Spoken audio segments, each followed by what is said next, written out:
भारत आज चांद तक पहुंच चुका है, लेकिन आज भी करोड़ों लोग टॉयलेट के लिए बाहर जाने को मजबूर हैं। पेपर पर तो सब ठीक लगता है, लेकिन ग्राउंड पर इन टॉयलेट की कंडीशन आज भी बहुत खराब है और इसी वजह से लोग इन्हें यूज करना अवॉइड करते हैं। WHO के अकॉर्डिंग इंडिया दुनिया के उन देशों में आता था जहां पर ओपन डेफिकेशन के केसेस सबसे ज़्यादा थे।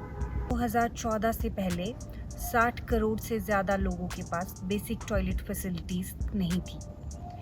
इस वजह से हर साल हज़ारों बच्चे सिर्फ इन्फेक्शन और गंदे पानी की वजह से अपनी जान खो देते थे।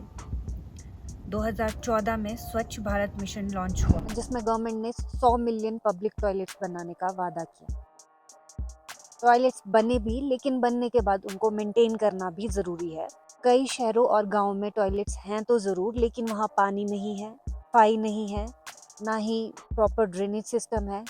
कुछ टॉयलेट सिर्फ स्टोर रूम बन के रह गए हैं और कुछ में ताले लगे पड़े हैं। लेकिन सच तो ये है कि उन्हें यूज़ करना, उन्हें मेंटेन करना और उन्हें साफ रखना भी उतना ही ज़रूरी है।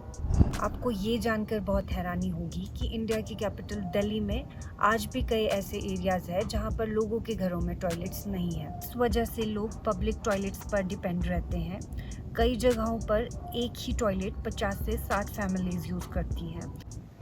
अब सोचिए, जब इतने लोग एक ही टॉयलेट यूज़ करते हों और वो प्रॉपरली मेंटेन ना हो, ना पानी हो, ना सफाई हो, तो लोग मजबूरी में खुले में शौच करने पर मजबूर हो जाते हैं। जो टॉयलेट्स ओपन डेफिकेशन ख़त्म करने के लिए बनाए गए थे, आज वही बीमारियों का घर बन चुके हैं। इन टॉयलेट्स की वजह से UTI, स्किन इन्फेक्शन और स्टमक इन्फेक्शन बढ़ रहे हैं और जब लंबे समय तक सफाई नहीं हो पाती तो वहाँ मच्छर पनपते हैं, जिससे डेंगू, मलेरिया जैसे डिजीज़ का रिस्क बढ़ता है।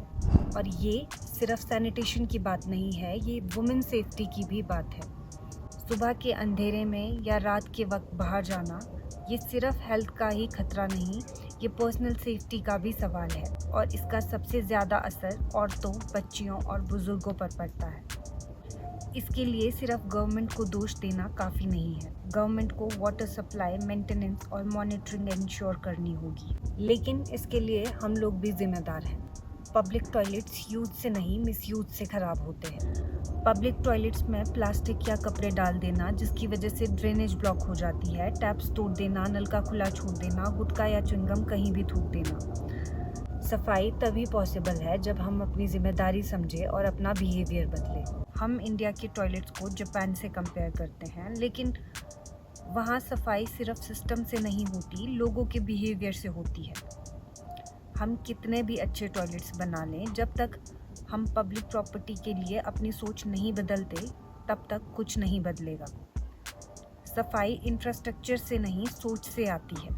शायद हम एक दिन में सिस्टम नहीं बदल सकते, लेकिन हम इतना तो कर ही सकते हैं कि हम जिस जगह जाएं उसे थोड़ा बेहतर छोड़कर जाएं। जिस देश में लोग आज भी टॉयलेट के लिए लड़ रहे हों, उस देश में सिर्फ डेवलपमेंट की बात करना काफ़ी नहीं है। क्लीन इंडिया सिर्फ एक स्लोगन नहीं है, ये एक डेली रिस्पॉन्सिबिलिटी है। अगर आप अग्री करते हो तो इस वीडियो को शेयर करो।